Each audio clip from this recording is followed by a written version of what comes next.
You're watching Forsaken Joe. Don't forget to like and subscribe. Enjoy the story. Let's begin. The first thing I noticed was the sound of her heels. Not the usual flats she wore around the house. These were loud, deliberate. I looked up from the transmission parts on the bench just as Heather stepped into the garage. She was dressed like she was heading to some country club dinner. Dark green dress, gold earrings, hair done like it was prom night. Then I saw the suitcases. 2 of them, leather, not ours. I wiped my hands on a rag, blinked hard, and said, "Where you headed?" She didn't answer right away, just walked past the hydraulic press and set a manila envelope and a folded-up piece of notebook paper on the counter where I kept carburetor cleaner and spare fuses. My stomach dropped before I even opened it. Quick note, before we start, how's your day going and where are you joining from? My name's Jake Porter.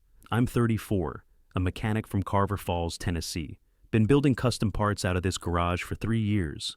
That night, everything changed. Heather finally spoke. "I can't do this anymore, Jake. I'm done living in a shoebox over a garage while you chase some low-budget dream." I stared at her. "You serious?" She nodded, eyes glassy but dry. "It's not just that. I met someone." The words hit like a socket wrench to the gut. I couldn't even speak. She kept going. "His name's Charles. Charles Vance. He owns Vance Motors." I just stood there, frozen, hand still gripping the grease rag. "You deserve someone who believes in this. Whatever this is," she said, motioning toward the mess of engine parts around us. "But I can't live in this forever." "I won't." I opened the manila envelope, divorce papers. She'd already signed them. "Is this about money?" I asked. "'Cause I'm about to land a... It's not just money, it's ambition, stability." I told him about your designs. He seemed interested. That made me snap my head up. "You what?" "I didn't give him everything," she said fast. "Just mentioned the gearbox." He asked questions. I answered. I stepped toward her. "You handed my ideas to a guy you're sleeping with." She didn't answer, just grabbed the handle on her suitcase. "Don't follow me," she said. "This is already over." And just like that, she walked out. No goodbye, no second look. The door slammed behind her, rattling the garage windows. I stood there, surrounded by tools, transmission guts, and the echo of boots on concrete. I crumpled the note in my fist and tossed it across the shop. It bounced off the lift jack and landed near the oil drain pan. Then I walked back to the bench and slammed the power switch on the grinder. Let her hear that noise as she drove away. I stayed in that garage all night, didn't go upstairs, didn't eat, just sat on the cold concrete floor with a bottle of Old Forester, staring at that busted transmission and trying to figure out where the hell it all went sideways. By sunrise, the bottle was gone. I was drunk, pissed, and stupid enough to think calling Darnell at 7 a.m. on a Sunday was a good idea. He answered on the 3rd ring. "Jake, you good, man?" "Nope, you busy." Pause. "Let me guess. Heather?" "No, Vance." She told him about my designs. He groaned. What did she give him? "Torquey dampening gearbox. At least that's what she said." "Damn." He sighed through the line. "You ever get her to sign an NDA? Any emails, texts, sketches you sent her with timestamps?" I shut my eyes and leaned my head against the steel beam behind me. No NDAS, no contracts, nothing official. "Then you're screwed, bro. Legally, she could have told the Pope and it'd still be fair game." My jaw clenched. I slammed my fist against the floor. "Unless," Darnell said, "you can prove concept ownership. You got dated schematics, notes, build journals." "Yeah," I said. "Stacks of them." "Good. Document everything. Get pictures, timestamps, video if you can. Finish the prototype. Fast. Market's the only thing that'll protect you now." "I'm dead in the water." "No, you're not. You're just behind. So catch up and stop drinking." I hung up without another word. For the next 4 days, I didn't leave the garage, barely slept. I welded, I drafted, I tore down old engines and rebuilt them by hand. I worked until my fingers bled and my eyes felt like sandpaper. By day 2, the apartment upstairs smelled like gas and burnt oil. Didn't care. I just wanted the hum of machines, the heat from the torch, and the sound of something coming together under my hands. By day 3, I had grease in my ears and metal shavings stuck in my shirt. I started filming everything on my phone.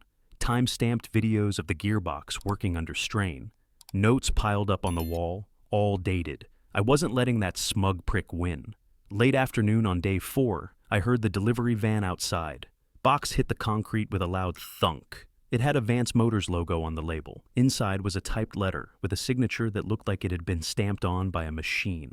We recognize certain mechanical similarities between your previous work and a current concept in development at Vance Motors. Enclosed is a goodwill check in the amount of $25,000. No further correspondence necessary. Taped to the back was the check.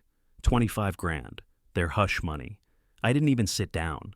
Just walked straight to the shredder I used for junk mail and shoved that check in. Watched it disappear in a second of whirring plastic teeth. Then I grabbed my phone and called Ed Torres. Ed was an old investor from town, made his fortune in tractor engines. I'd pitched to him once, about a year back, but he hadn't bit. Said I needed proof. Now I had proof. He picked up on the second ring. Porter. Long time. Got something to show you. It works. It's real, and Vance Motors knows it. Silence for a second. Come by tomorrow morning. I hung up, looked around at the disaster zone of tools and parts and empty energy drink cans. I didn't care. I had traction now. Next step, get it in front of someone who could help me build the damn thing for real. Next morning, I hosed the grease off my hands, shaved, and threw on my only decent shirt. Navy blue button-up, little rip at the left sleeve, but it was clean. Tossed the prototype and a box of notes into the back of my '98 Ram and headed across town to Ed Torres' shop. Ed was old school, ran a parts warehouse and restoration shop on the east end of Carver Falls. The kind of place with rusted tractors parked out front like museum pieces. I'd been here once before, hat in hand, asking for a shot. He'd passed, told me to come back when I had more than napkin math and hope. This time, I walked in with something real. He was out back, checking the oil on an old International harvester when he saw me pull in. Didn't smile, didn't wave, just nodded. "Jake Porter," he said, wiping his hands on a red rag. "Heard your name in some circles this week." I raised an eyebrow. "Good circles or bad?" He half smirked. "Both." He motioned for me to follow him inside. We went through a cluttered side door into a cramped office with a busted AC unit and framed photos of tractors lined up like family portraits. He sat behind the desk, motioned for me to sit. Didn't offer coffee, didn't ask about Heather, just glanced at the ring finger I wasn't wearing anything on, then looked back up at me. "You got something worth my time." I set the box down, popped the lid, and pulled out the prototype, my torque-dampening gearbox. I'd bolted it into a test frame, complete with mounts and output shafts. "This is the real deal," I said. "Dampens torque spikes at high RPM, allows smooth gear transition under full load. I've tested it for 4 days straight, works like a dream." He leaned forward, squinting at the unit. "I heard Vance Motors is working on something similar. They're working on a suspension system, smoke and mirrors. They got scraps of my idea, not the guts." He folded his arms. "Got proof." "Yeah," I said, "in the truck bed. Hook it up and see for yourself." We walked out to the gravel lot behind his shop where he had an old F-250 half buried in dust and weeds. I popped the hood, showed him how I'd mounted the gearbox in line with the drive shaft. "Takes 5 minutes to run it," I said. "You'll feel the difference the second you hit the gas." He gave me a look, the kind old men give when they think they're about to waste their afternoon. But waved me on. I fired it up. That engine growled like a bear waking up angry. Ed got in. I rode shotgun. He took it slow at first, then hit the highway loop behind the shop. First turn, smooth. Second, tighter, faster. I watched him grip the wheel like he was waiting for the usual jolt. Nothing came. He grunted. "Not bad." "Keep going," I said. He slammed the gas coming out of a curve, pushed it harder than I expected. The shift hit perfectly. No jerk, no drag, just power. When we rolled back into the lot, he cut the engine and stared out the windshield for a second. "All right," he said, "you got my attention." Back inside, I laid out the build sheets, costs, potential unit price, and market reach. Showed him how Vance's delay was because they couldn't replicate what I had. I knew they were stalling. Ed leaned back, rubbed his jaw. "You're asking me to go head-to-head with a multi-million-dollar company. I'm asking you to back a working product, not a press release." He looked at me for a long time, Then he opened a drawer, pulled out a checkbook, and started writing. 300,000, signed, dated, real. Use it smart, he said, and don't screw it up. I'll introduce you to a couple of guys I trust. Machine shops, logistics, they'll help you get rolling. I stood up, held the check in both hands like it might evaporate. Thank you, I said. He nodded once. Don't thank me yet. Build the damn thing. Make 'em regret ever hearing your name. I cashed Ed's check the next morning, went straight to the bank, and felt like I was robbing the place. I kept looking over my shoulder like someone was going to stop me. But it cleared. That afternoon, I registered Porter Performance LLC with the state. Within the week, I leased a proper shop on the edge of town. Concrete floors, freight door, steel workbenches already in place. It smelled like sawdust and rust. Perfect. I ripped down the realtor sign myself and drove straight to Henderson's welding school to start recruiting. I hired 2 guys, Ronnie and Caleb. Ronnie used to weld chassis for semi-trailers. Caleb did custom exhausts and suspension mods out of his dad's barn before they lost it to foreclosure. They were young, hungry, and didn't ask dumb questions. I liked that. We set up a clock-in board, built new jigs, and got to work. I didn't touch alcohol, didn't take days off, didn't think about Heather, at least not until the divorce papers showed up in my mailbox. Finalized, no court hearing, no property fights. She didn't even want alimony. According to Darnell, she waived everything, probably too busy sipping champagne with Charles on some private jet to care about what was left behind. Fine by me. I stapled the finalized decree to the inside of my shop locker and went back to work. By month 3, we had a finished line of torque-dampening gearboxes ready to mount on light-duty trucks, muscle cars, even a couple older sports coupes. Ronnie handled casting and welding. Caleb oversaw installs and bench testing. I ran point on sourcing, paperwork, and PR. We pushed the build hard for a regional custom car expo in Knoxville. It was midsummer, heat like hell in a bottle, but the turnout was solid.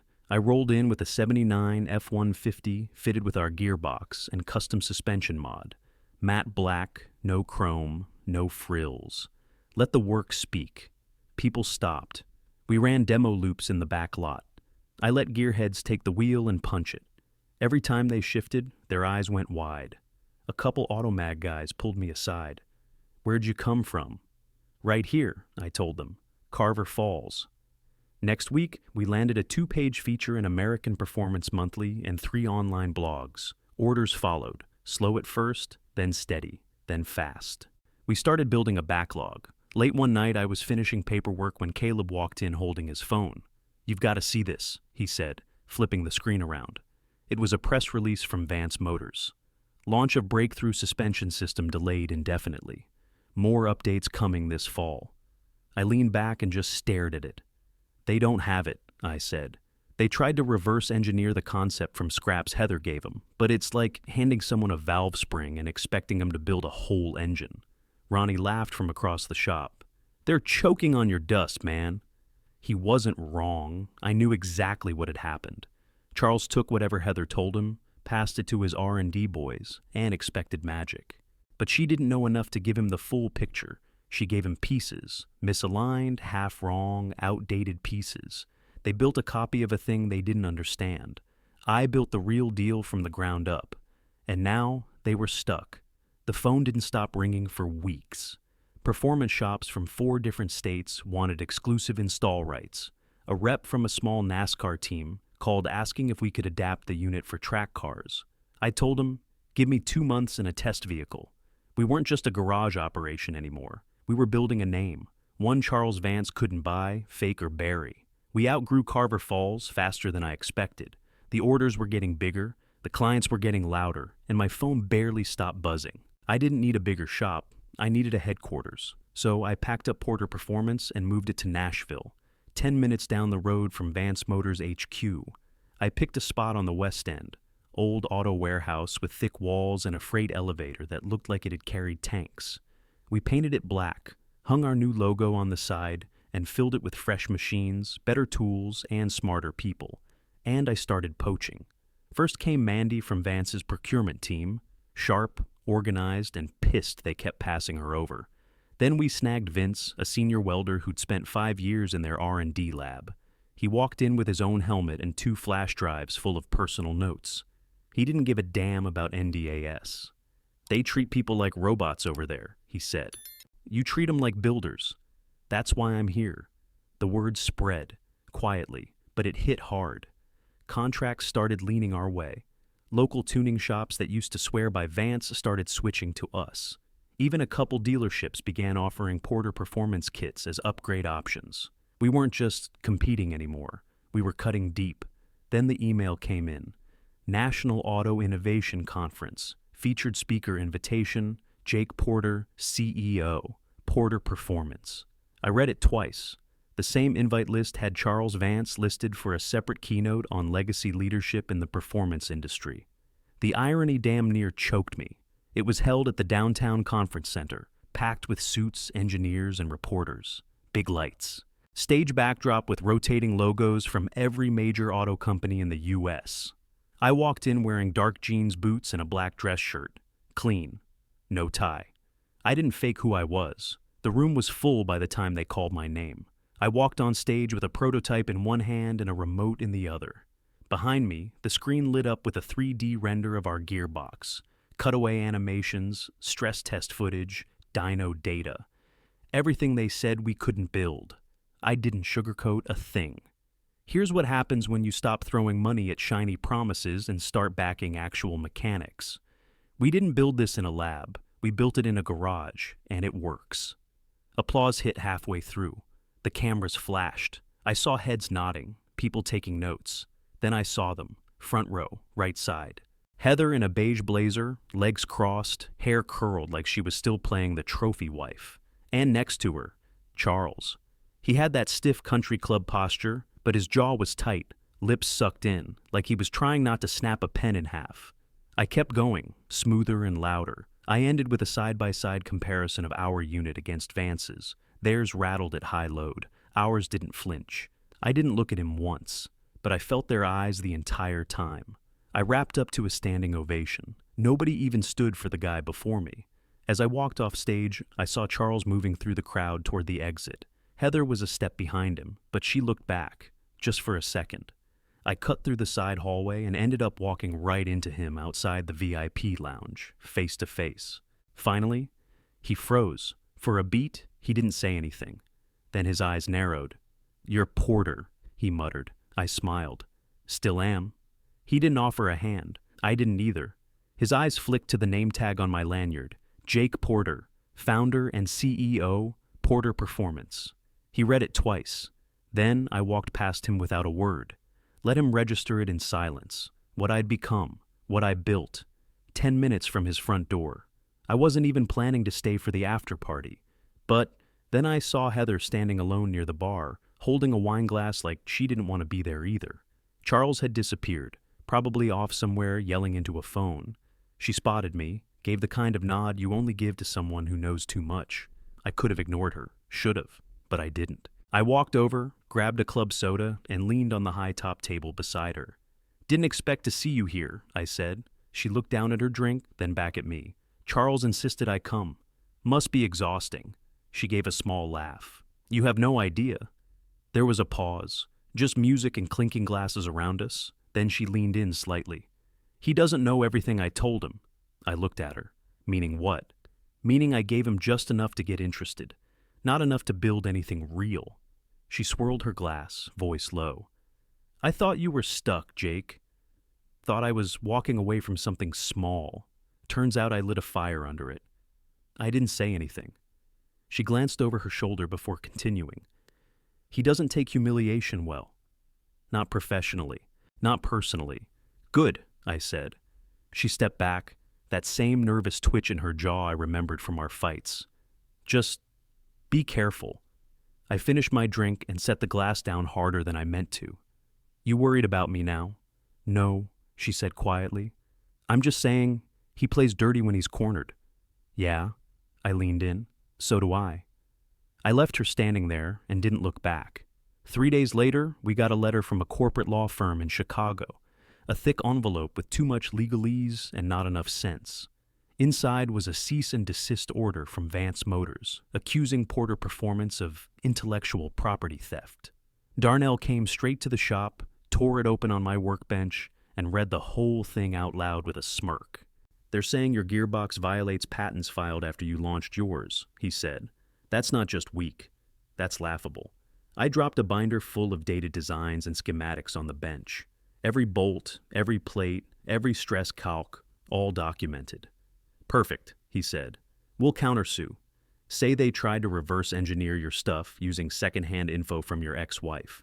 I raised an eyebrow. "Can we do that?" "Hell yeah," Darnell said, "especially if we make it public. Even if we lose, the press damage alone will bruise them." I nodded slowly. "Let's hit them where it hurts." A few hours later, Ed stopped by, clean shirt, cigar half burned in his hand. He heard about the letter. News traveled fast. He looked at me, dead serious. "If you want to kill him, don't sue him." I raised an eyebrow. "What do I do then?" "Buy him." He said it like it was the most obvious thing in the world. "Take your foot off his neck and he gets back up. Buy the company out from under him and he never stands again." I thought about it all night, couldn't sleep. Heather's warning kept circling in my head, but I didn't feel fear, just clarity. Charles had taken his shot and missed. Now it was my turn. The invite showed up in a matte black envelope with gold trim. No return address, just my name printed clean across the front. I opened it with a box cutter right there in the shop. "Charles Vance and Heather Lane request the honor of your presence at their wedding ceremony. Savannah, Georgia. Private estate." I stared at it for a solid minute before flipping it over. RSVP deadline was in 3 weeks. I didn't wait 3 days. Checked. Yes. Vanessa raised an eyebrow when I handed it to her. "You sure you want to walk into that circus?" "Not alone," I said. "You're coming." Vanessa was more than just operations manager. She was sharp, strategic, and didn't flinch under pressure. Helped me streamline the business, expand distribution, and cut dead weight. In under 6 months, she became the spine of the company. 2 weeks before the wedding, I told her the plan, no hesitation. The estate was deep in Georgia pine country, rolling hills, white columns, valet parking lined with luxury imports. Every guest looked like they walked off a country club catalog. You couldn't swing a shrimp skewer without hitting a hedge fund manager or an auto exec. We walked in just after the string quartet started warming up. Vanessa in a burgundy dress. Me in a black tailored suit I'd had made just for the occasion. Charles was working the crowd, stiff smile, handshakes, nods. Heather floated beside him, all elegance and pearls, like she hadn't helped burn down the foundation of everything I used to be. I didn't say a word, just made eye contact once. Let it sit. They moved on. Ceremony was supposed to start at 4. Around 3:30, a guy in a gray suit with an earpiece walked up to Charles and whispered something in his ear. He froze, said nothing, just turned and walked inside the house with the guy. Heather trailed behind, asking questions he didn't answer. I sipped champagne and waited. Within minutes, the buzz hit the room like a dropped wrench on concrete. Phones came out, eyes widened, conversations stalled, whispers turned into murmurs. 51%. Shell companies, Vance Motors. One guy near the bar said it loud enough for the whole tent to hear. Porter bought the damn company. I raised my glass from across the lawn and gave Charles a silent toast. He was standing by the French doors, staring straight at me, pale as drywall. Heather was holding his arm, saying something low and fast. His jaw clenched. He didn't move. The ceremony didn't start on time. People started pulling him aside. Lawyers, family, whoever. Some guests left early. The quartet kept playing like it wasn't all falling apart. I stepped out onto the terrace for air. That's when Heather found me. She didn't waste time. "Why today?" she asked, voice sharp but controlled. I turned to face her. "Because I knew you'd both be watching." She crossed her arms. "You humiliated him." "No," I said. "He did that himself. I just let the truth out." She looked me up and down. "You always were better at the long game." "No," I said. "I just stopped betting on people who underestimated me." Her face cracked for a second. Not sadness, not regret, just realization. "I didn't know you could pull this off." "That's why you left," I said. "And that's why he never stood a chance." She didn't argue. I turned and walked back toward the tent. Vanessa met me at the edge of the patio. "Ready to go?" "Yeah," I said. Let's get back to work. We left before the vows started, assuming they even happened. We barely made it 10 steps toward the valet tent before the crowd inside started buzzing like a hornet's nest. Phones out, heads swiveling, voices rising. I glanced through the open French doors and saw Charles pushing past 2 servers and a stunned wedding planner. His face was red and twisted, sweat bleeding through his collar. Heather was chasing after him, heels clicking like gunshots on the hardwood. "Jake!" he shouted. I stopped walking. Vanessa stiffened beside me, but didn't say a word. Charles stomped through the open doors, fists clenched, tie hanging like he'd tried to rip it off and failed. Guests turned as he stormed across the lawn toward me. "You smug son of a bitch," he spat. "You couldn't let it go, could you?" I kept my hands in my pockets. "Charles, you ruined everything," he snapped, eyes wild. "My business, my name, my goddamn wedding." Heather caught up and grabbed his arm. "Charles, stop, not here." He yanked free and pointed at her without even looking. "You told him too much. You set me up from the beginning." She froze. People gasped. Some actually pulled out their phones and hit record. He turned back to me. "You think you're some genius now? You're still just a grease monkey who got lucky." I took a step closer, calm even. "No, I'm the guy who built what you tried to steal." That did it. He swung. I saw it coming a mile away. Wild right hook, full of rage and no technique. His knuckles hit my cheekbone hard, but I barely flinched. Took a half step back, wiped the corner of my mouth with the back of my hand. Vanessa moved in fast, but I held out a hand to stop her. Gasps echoed across the lawn. Someone dropped a wine glass. The string quartet stopped mid-note. Heather was already pulling at Charles again. "You need to stop," he screamed at her. "I should have known better than to trust you. You never shut your damn mouth." Security moved in from the reception tent. 2 guys in black suits grabbed his arms, trying to calm him down, but he kept shouting over their shoulders. "You think you've won?" he yelled at me. "You're nothing. You don't belong in our world." "I own your world now," I said. The crowd reacted. Half of them didn't even try to pretend they weren't watching. Security finally dragged him off the lawn, kicking at the grass and yelling at everyone, like a man who knew the walls were closing in. Heather followed a few steps behind, head low, arms folded. Nobody stopped her, not even the wedding planner, who looked like she was about to puke in the flower arrangements. The band started playing again, half-hearted and awkward. Guests whispered behind champagne glasses. A woman in heels tripped trying to follow the drama. Someone shouted, "Did you get that on video?" Vanessa and I stood still for a beat, surrounded by chaos. Then she leaned toward me. "Ready to go now?" "More than ever," I said. We walked out together through the noise, past flashing phones and quiet stares. I didn't look back. By Monday morning, the autoblogs had it. Wedding day takeover. CEO knocked out. Company bought mid-vows. From wrenches to Wall Street, the rise of Jake Porter. Every headline was juicier than the last.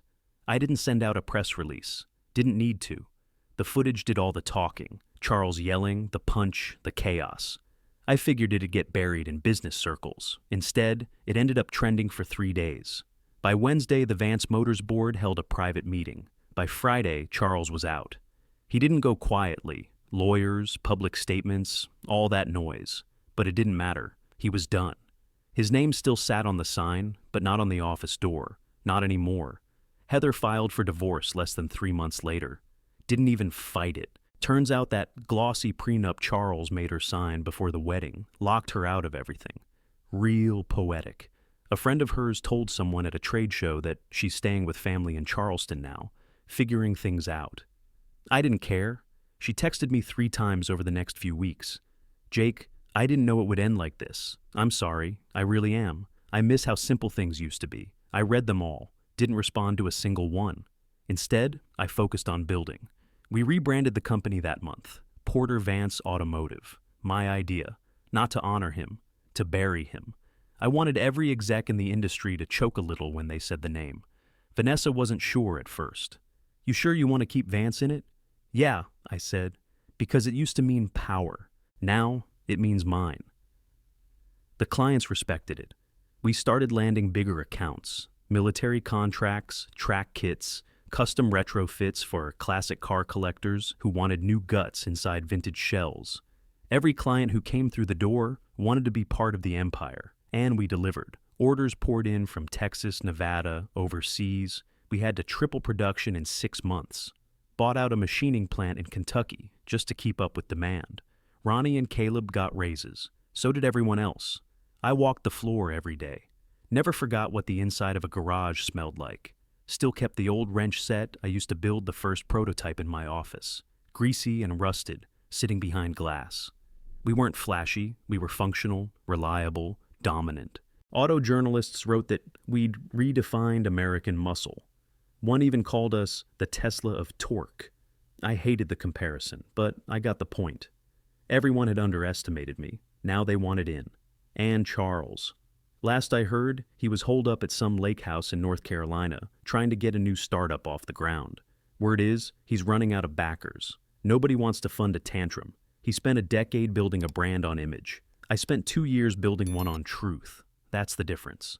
We were in the middle of a quarterly meeting when one of the new board members, a slick suit guy from Atlanta, leaned forward and said, "Jake, have you ever thought about dropping the Vance name?" I didn't even look up from the reports. No. He shifted in his seat, just thinking long-term brand identity. It is the identity, I said. It's history, and history matters. Nobody pushed back after that. Charles was gone from everything public. No press, no LinkedIn updates, no interviews. Last I heard, he was living in a rented lake house up near Asheville. No investors, no staff.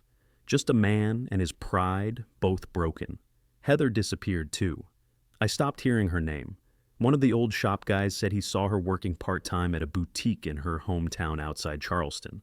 Seemed content, apparently. I didn't ask for more. I had work to do.